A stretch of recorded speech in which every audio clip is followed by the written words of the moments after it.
All right, hello everybody.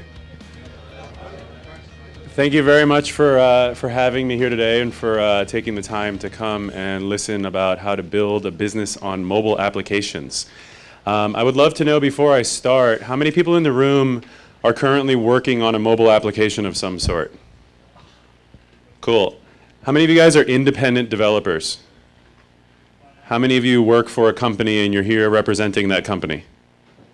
Cool. Just a couple more questions. So platform-wise, how many of your apps are for iOS? Oh, okay. How about for Android? Interesting. How about for BlackBerry? Also a lot. Wow. How about for Windows Phone? Okay. You guys are cool. That's all right. I'm trying to think if I'm forgetting anything. Some other platform? Am I forgetting a platform? What platform is it? Okay. How about HTML5? Is anyone doing web apps? A couple people. Cool. Cool. Well, what I'm going to talk about today is a little bit about how you can start building a business on top of those applications. Last set of questions. How many of you are monetizing these apps? How many of you are actually, making ad revenue or some other sort of revenue off of those applications? A couple of you. Okay. That's the main thing I'm going to talk about, so I hope this is going to be useful. The good news is that the work you guys are doing is really, really, really valuable, and I'm going to explain some of that to you. Quickly, though, just to give a little bit of setup, a lot of you know this. This is why you're working in mobile. Today, every single day, there are 900,000 devices, Android or iOS devices, activated in the world every single day. There's a staggering number of these devices being sold and activated. And sometime soon, we're expecting some other platforms to start coming into this realm as well. Because of the enormous explosion of sales of these devices, you guys see this everywhere, right? This is a picture in New York, but it looks the same in Buenos Aires, it looks the same in Sao Paulo, it looks the same in Mexico City, it looks the same everywhere. Half of the people in any given room are just, absolutely stuck on their phones.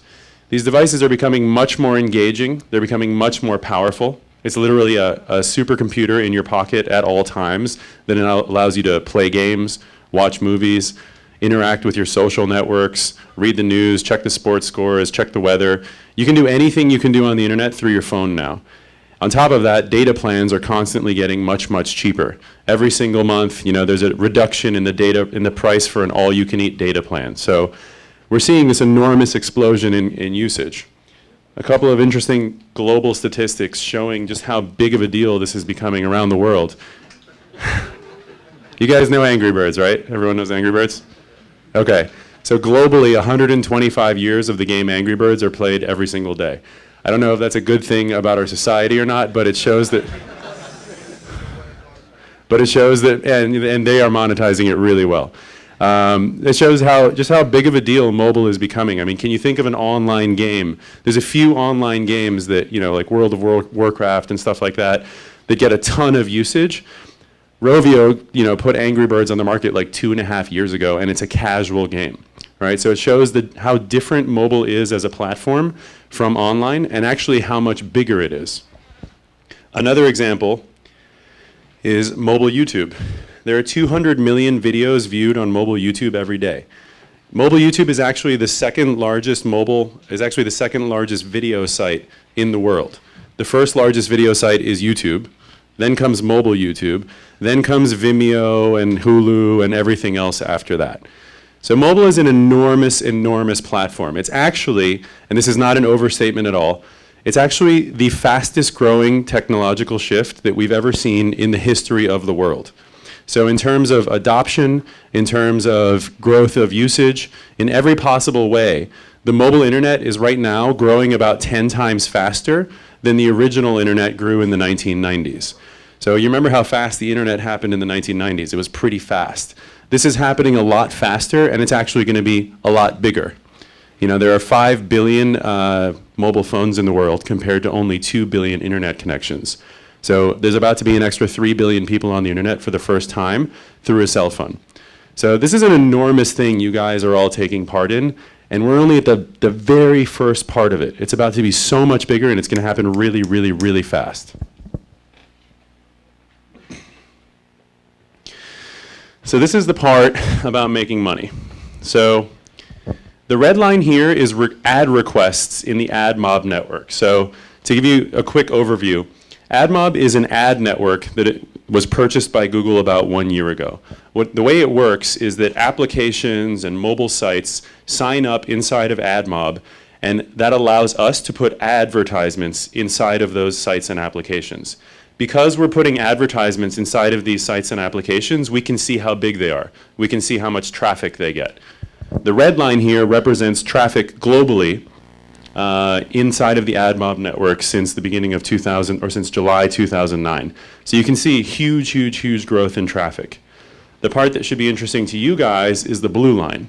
The blue line is revenue. That's how much we're paying these sites and applications for their inventory. Every time someone sees an ad inside of one of these apps, every time someone clicks on an ad inside one of these apps, the advertiser pays Admob. The advertiser could be Clarín, it could be Ford, it could be whatever. And then Admob pays the developer. And as you can see, revenues have been growing right in line with ad traffic. So basically what's happening is advertisers are increasingly interested in appearing inside of the mobile context, and they're paying money to do that. So as app traffic grows, revenue to developers grows. And I'm going to give you a little bit more specific data on that in a second. But in Argentina, it's important to know that traffic is growing like absolute crazy. So this is traffic in our network again. The previous slide was global. This slide is just Argentina. This is traffic in terms of ad requests from August 2010 to August 2011. Basically, it grew 400% in just 1 year, okay? We're now at something like 250 million page views per month. So there's an enormous amount of usage occurring in Argentina right now. This is people using iPhone apps, Android apps, BlackBerry apps, Windows apps. This is people actually using in Argentina. The growth is enormous. So there's a lot of opportunity. But there's also a lot of challenges. So, you know, if you were developing an app 3 years ago, it was an amazing time for you to get discovered because there were like 10 apps, right? It was really, really easy for people to find you. Nowadays, they're a lot different. There's literally over 400,000 apps in the iTunes App Store. There's several 100,000 more apps in the Android App Store. There's so much stuff out there. So one of the key challenges that you guys face is how are people going to find and download my app? And then there's a lot of other challenges as well. This is an example of the kind of thing we're going to be talking about. And just to give you an aspirational goal before I start getting into it, you know, one of the main questions people have is, well, how much money can I actually make? Like, how well can I actually do with an iPhone app or with an Android app? This is an awesome example. This is a company called Best Cool and Fun Games. This is a 26-year-old guy in Sao Paulo who made a game called Ant Smasher. Ant Smasher is not even a little bit more complicated than exactly what it sounds like. It's literally smashing ants, okay? And basically, he put it in the store in September of last year, so 1 year ago. They now have 20 million users, and they're actually making over $1 million a year from ad revenue only. That doesn't even include what they're making from selling the paid version of their app. They have lots of in-app purchases available, such as baby mode, for example. Baby mode is when it never lets you lose, so you can give it to your baby and he'll be able to just keep on playing for a really long time. You actually buy that for an extra $1. So this is a nice aspirational goal. These guys got to 20 million users in 1 year, and we're going to talk a little bit about how they did the promotion to make that happen, how they're actually monetizing, how they're making the money. This is something I want you to keep in mind, though, because this is actually not that uncommon. In the US, there are well over 20 companies who are doing these kinds of numbers or more, and there are dozens and dozens more who aren't as big yet, but who are growing incredibly quickly. Remember, fastest technology shift in the history of the world, literally.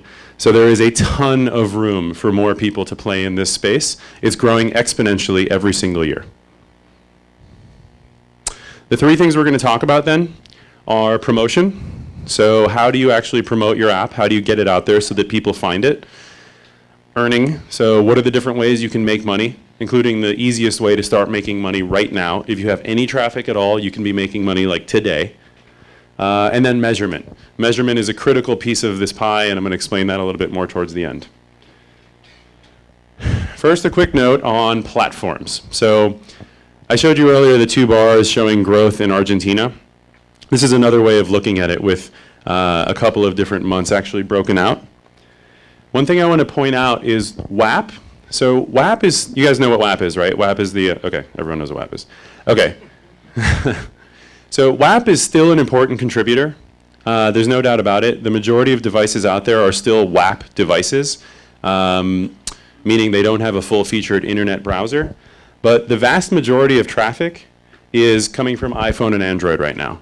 So in terms of areas to focus, but easily in terms of picking platforms, you know, it's really not a WAP game anymore. WAP is slowly going away. iPhone and Android is really the main place to be right now.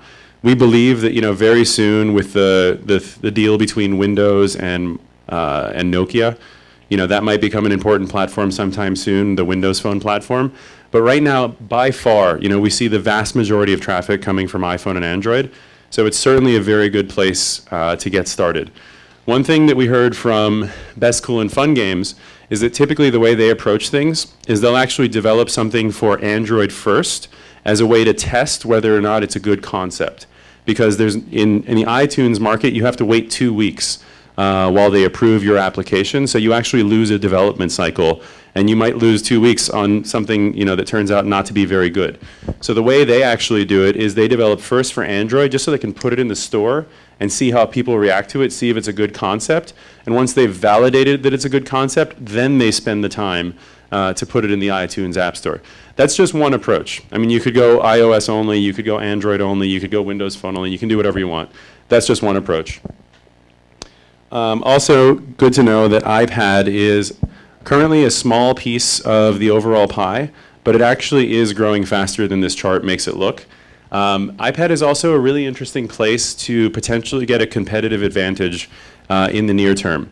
Right now, there are not that many iPad-specific applications. So the iPad-specific applications that do exist tend to do very well. They tend to rise to the top of the iPad charts and so on and so forth. So it's actually a pretty good place to get a competitive advantage in an area where we know the iPad is selling like absolute crazy. We know that it's going to take off in Argentina. We know that these things are going to do well. So just something to think about when you're selecting your platform.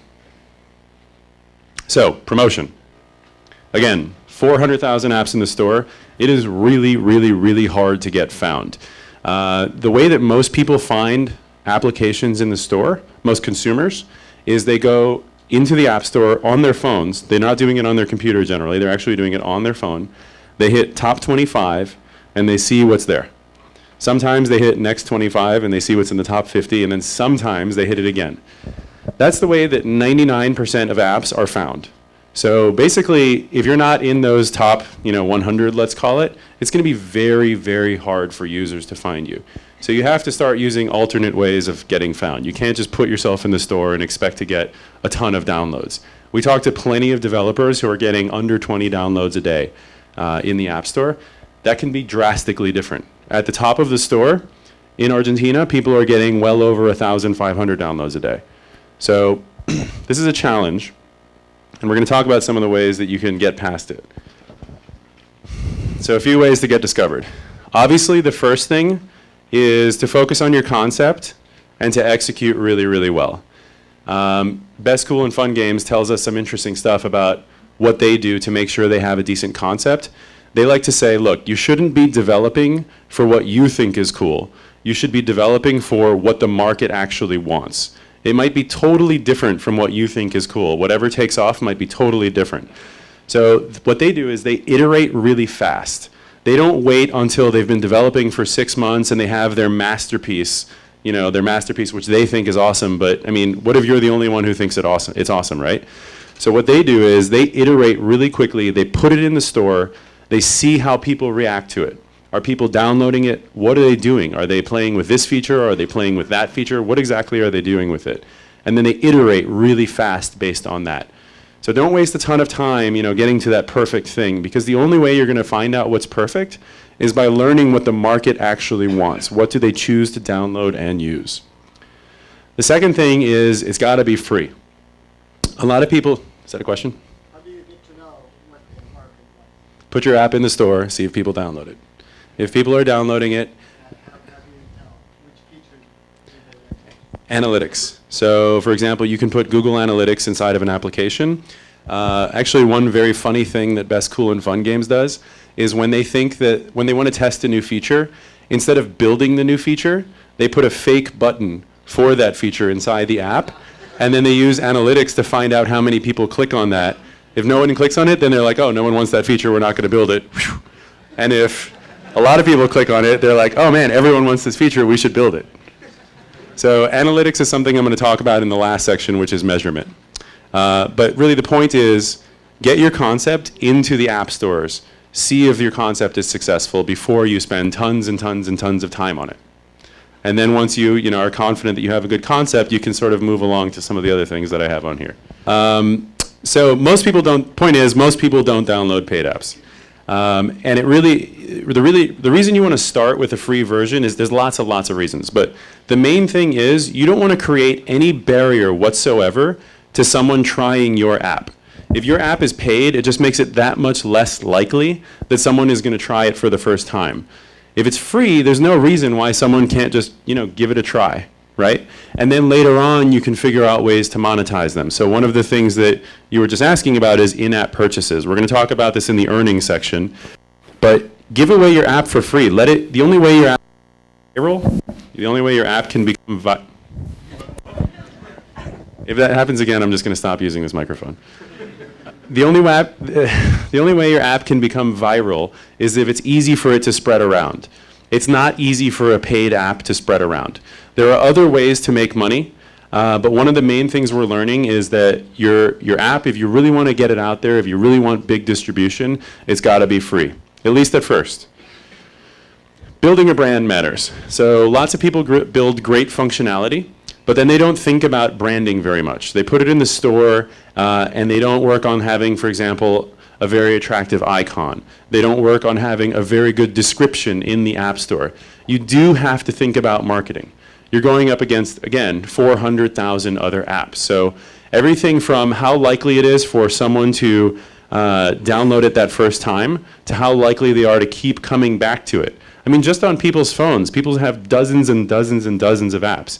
You really need to think about how much does that icon stand out? How good was that description to begin with? Branding really matters. But once you really know you have a good concept, it's one of the absolute best ways to start getting a bigger user base and to start making more ad revenues. So quickly, I'm going to talk just a little bit about what that looks like. So this is an example of a game called Battle Bears, placing ads for their application inside of other applications. So, rather than advertising like in a magazine or on TV or in a radio, you want to advertise in a place A is really cheap, and B is inside of other applications. So what they're doing here is basically, this is the iMovies app. This is an ad for Battle Bears that links directly to the page in the App Store, where then someone can choose to download the app. This is something that you guys can actually do right now inside of admob.com. So you basically set up an account and you just say, I want to be inside other games, I want to be inside social networks. Once you have a good concept, this is something that is absolutely worth investing in because it's the only way you're going to get this is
Hola, hola, hola.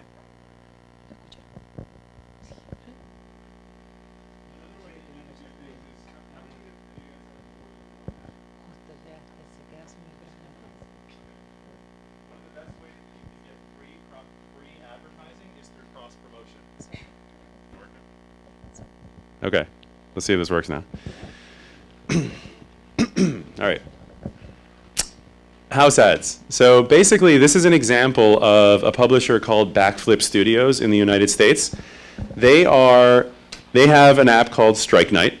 They have another app called Ninjump, and then they have another app called Buganoids.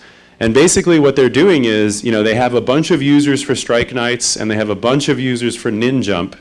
They're basically cross-promoting their third game, their new game, Buganoids, in order to get downloads for that too. This is something that is a great way, if you think you have a certain type of user, to get those users onto all of your applications, and to start doing, this is basically the best way you can do free advertising in a very easy way. You can either hard code this stuff in yourself, or again, Admob offers a free set of tools that you can download the SDK into your app, and the house ad functionality is completely free. Some considerations about house ads. Every time you show a house ad, you're not showing a paid ad, which is what I'm going to talk about in the next section. But there is an opportunity cost here. If you're showing a house ad, then you're not showing an advertisement from Clarín or La Nación or Ford or whatever, which means you're not going to be making that money.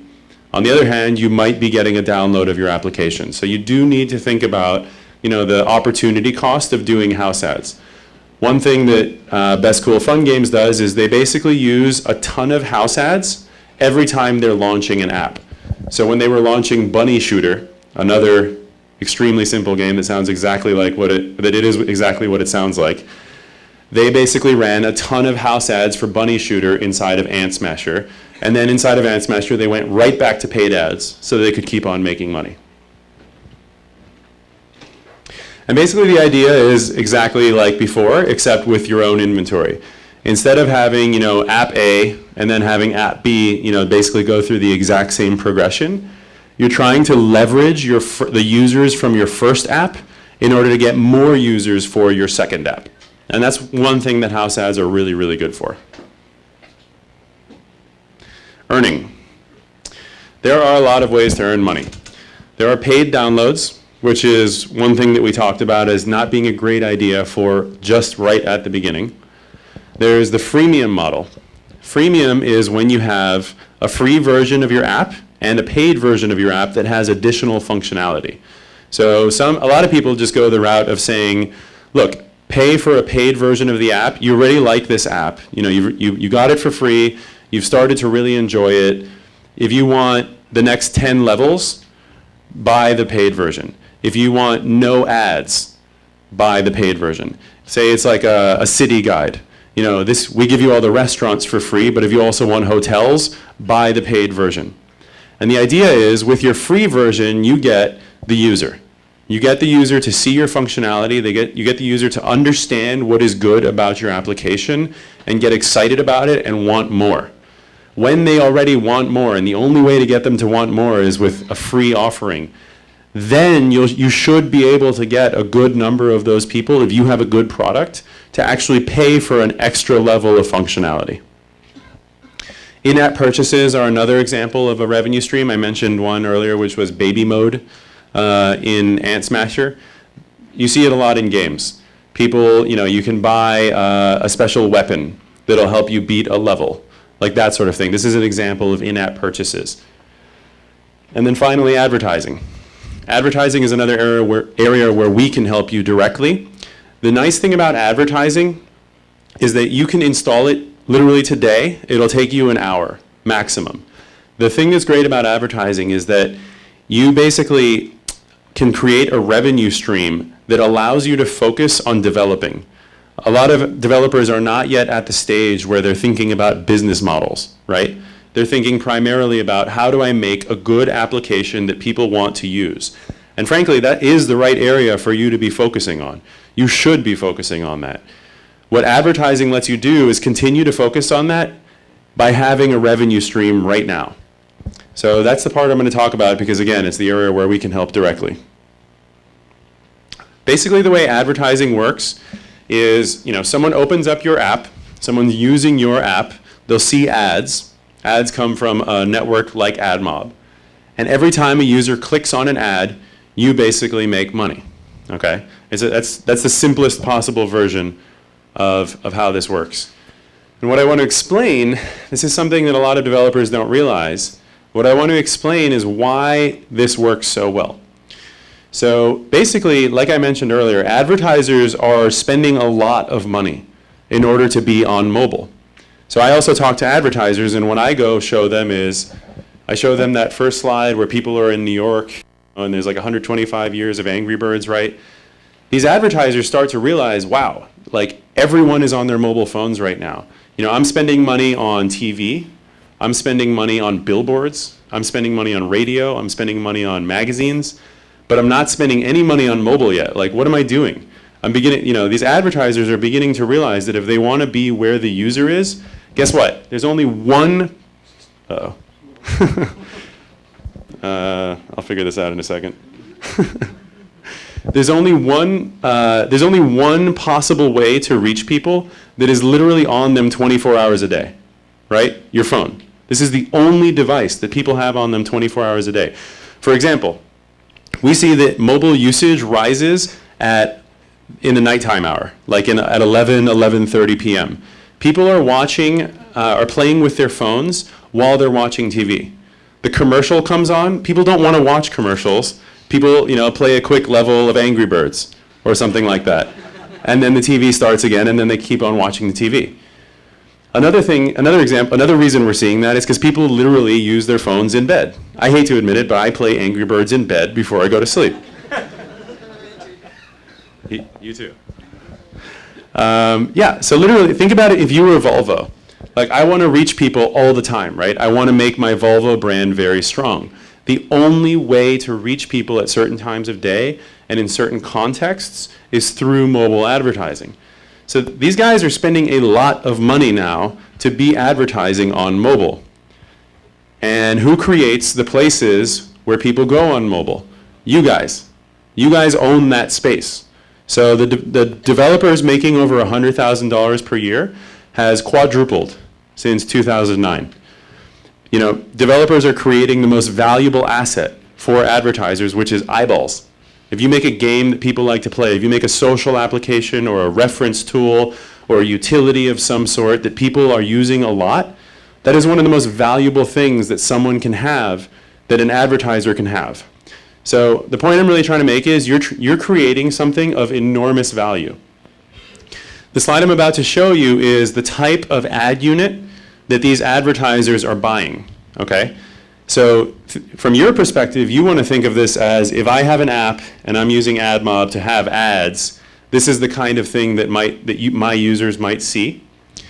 From an advertiser perspective, this is a video that we go show them, and they're like, oh, I want it, okay? So just think about it from the two perspectives. Oh, it's in Portuguese, sorry about that.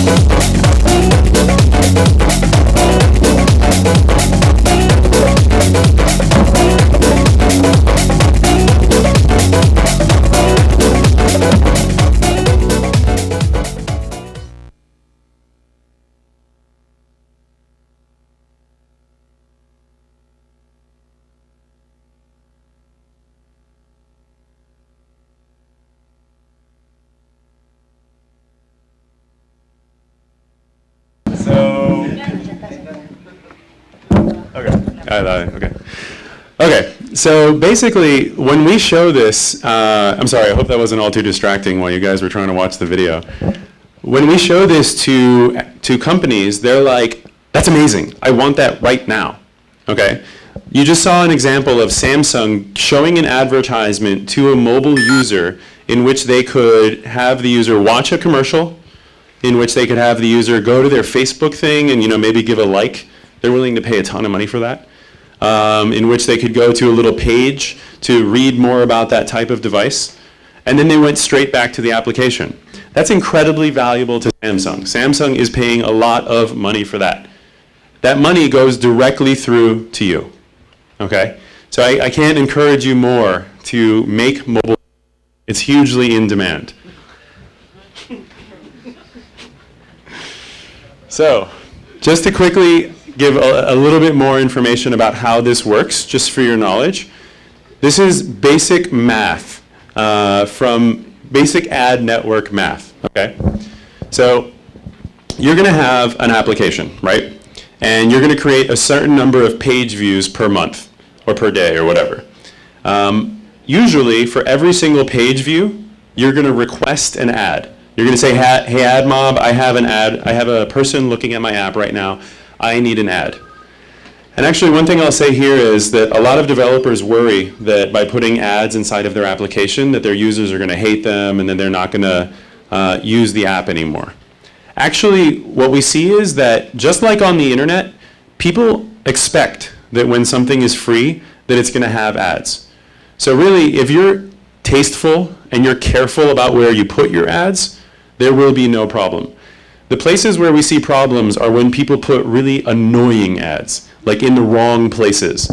Like when you're trying to play a game that, like for example, there used to be a lot of games right at the beginning of mobile advertising where, you remember like bubble wrap, where you're like literally popping the bubbles? So when people are going like this a lot, they'll all of a sudden like put an ad, so you accidentally click on the button, on the ad. That's incredibly annoying. That's what makes a user stop using an app. It's also really bad for, it's really not a good advertising model either because, that user didn't care about that ad at all. They clicked on it by accident. So the advertiser is going to stop putting ads in that app and the user is going to stop using that app. So that's what you need to avoid. But, with tools like Admob, you can make sure that you're only showing ads in the right places at the right times. Analytics is a really good way to figure out what the right time is. So for example, Best Cool Fun Games realized that people hate the ad when it's right in the middle of gameplay. They don't want to deal with it, they're trying to play the game. But then a really good time to show an ad is right after someone beats a level. After someone beats a level, they're a little tired, it was intense, they're feeling good, they're taking a break anyway. If you show them an ad at that time, they're much more likely to engage with it. They know this because they're using Google Analytics to figure out when are people clicking on my ads, when are they not clicking on my ads. And by doing that, they can optimize when they show their ads. Their users are happier and they make more money. So it's a win-win-win. Anyway, so let's say you have 120,000 page views. You'll make 120,000 ad requests. An ad network is not always going to have an ad for you. It depends on how many we sold to Samsung or to Volvo. We're always trying to sell more, obviously. But let's pretend we can only, fill 83% of those requests. That's an 83% fill rate. I'm just introducing you to some of the jargon that you're going to hear when you work with ad networks. So we'll send you 100,000 impressions, 100,000 ads. And let's pretend that the cost per click is 10 cents. In reality, the cost per click goes up, goes down. It completely depends on a lot of different factors, but let's just pretend it's about 10 cents for the purposes of this calculation. You have 100,000 impressions. Let's say your click-through rate is 1.5%. That is the percentage of the time that someone clicks on an ad that you show them. This completely depends on how good you are at figuring out when and where to show an ad. And also it depends on how good we are at figuring out what types of ads work well inside of your application, which we're always working on getting better at. Can I choose what kind of ad I want to show in my application? You can. You absolutely can. The question was, can you choose what kind of ads you want? And the answer is yes, you can.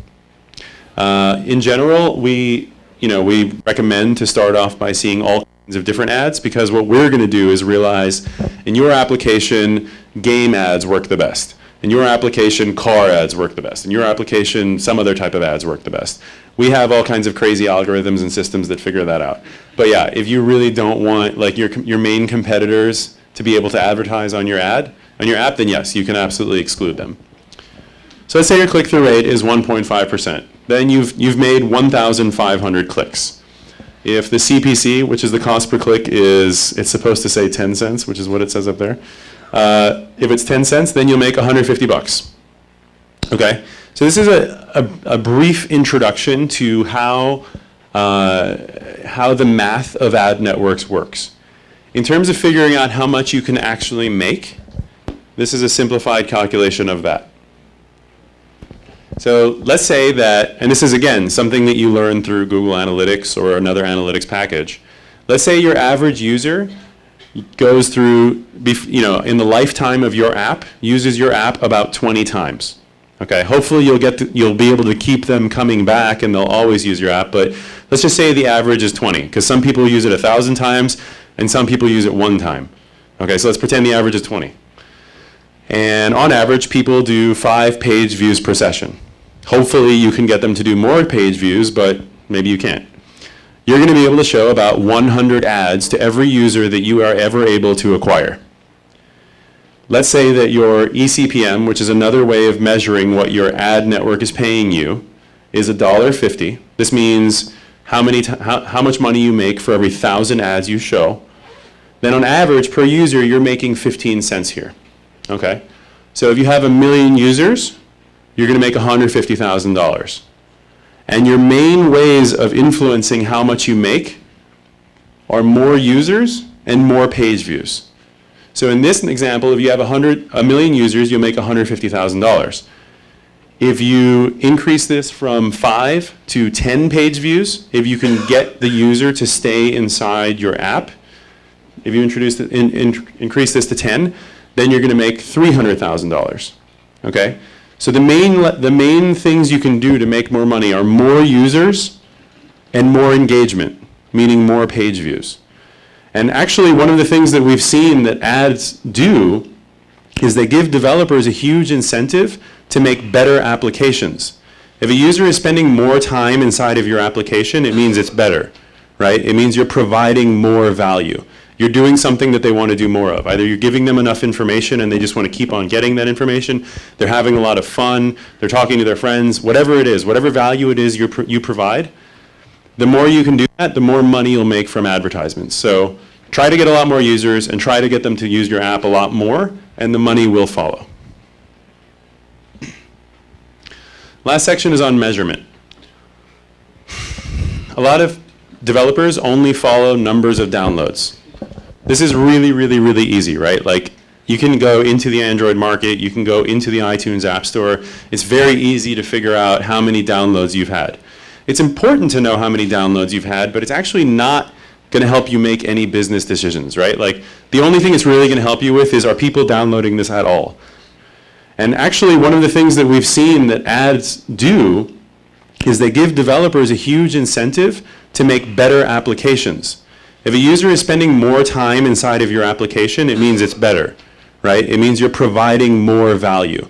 You're doing something that they want to do more of. Either you're giving them enough information and they just want to keep on getting that information, they're having a lot of fun, they're talking to their friends, whatever it is, whatever value it is you provide, the more you can do that, the more money you'll make from advertisements. So try to get a lot more users and try to get them to use your app a lot more, and the money will follow. Last section is on measurement.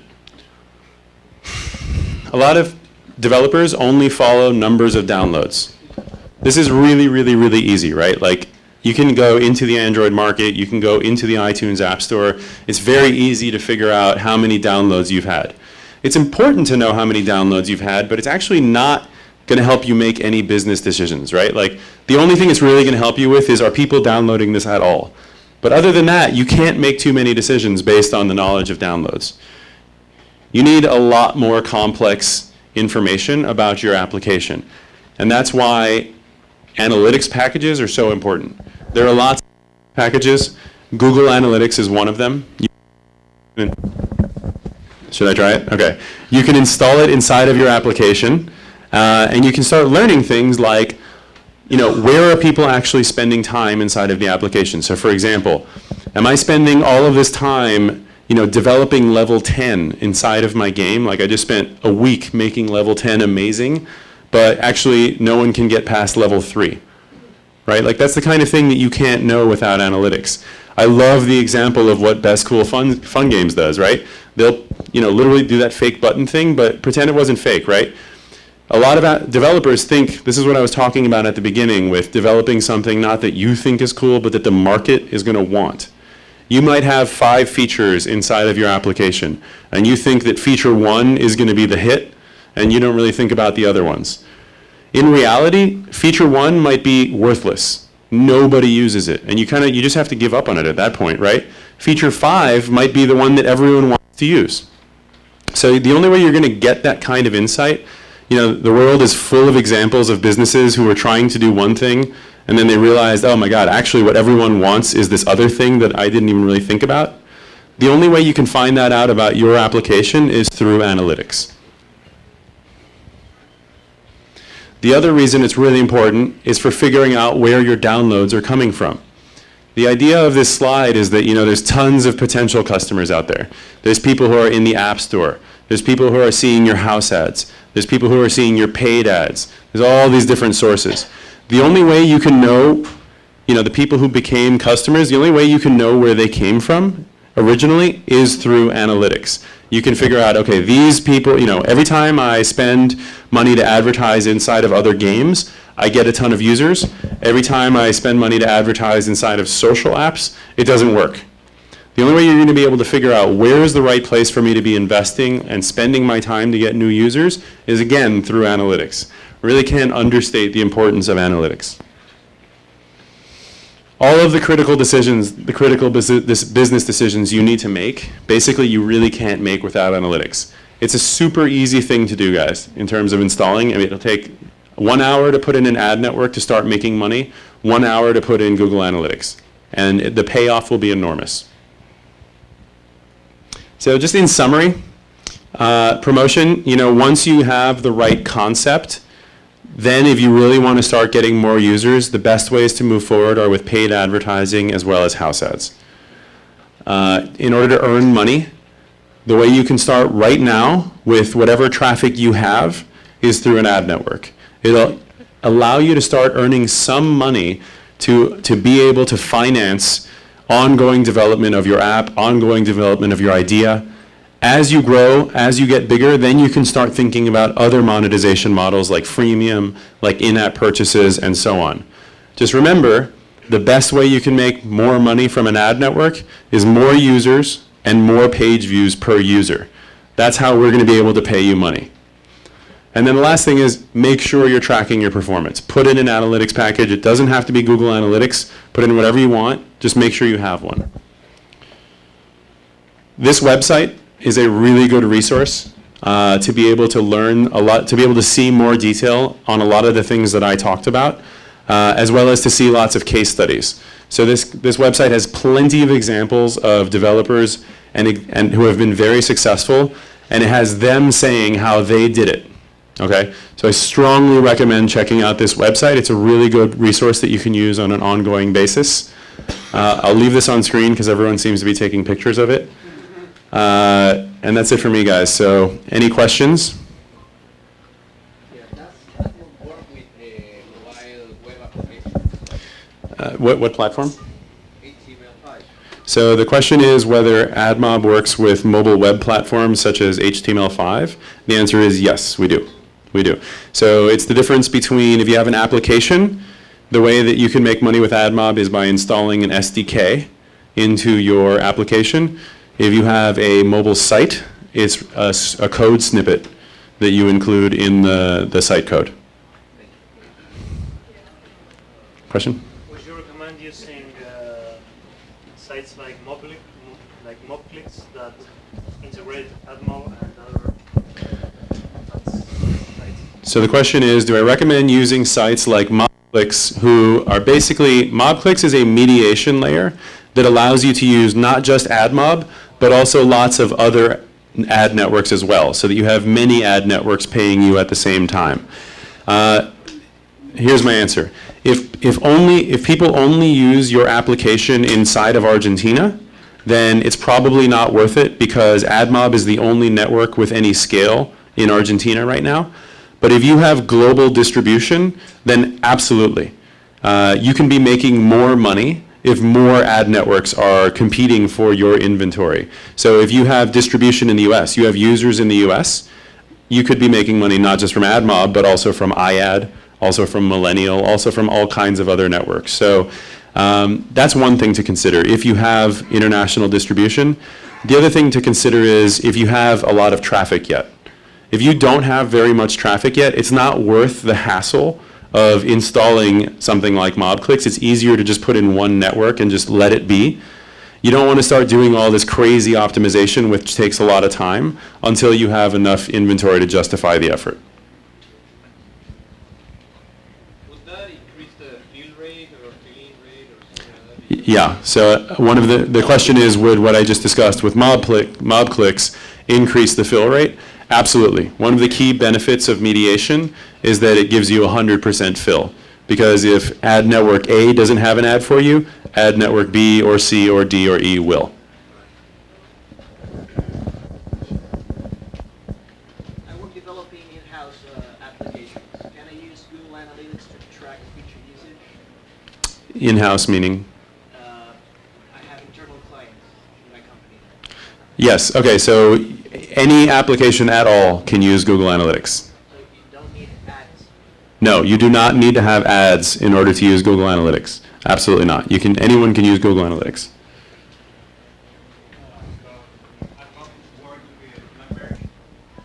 Admob, yes. If you have a mobile site that works on BlackBerry, you can use Admob.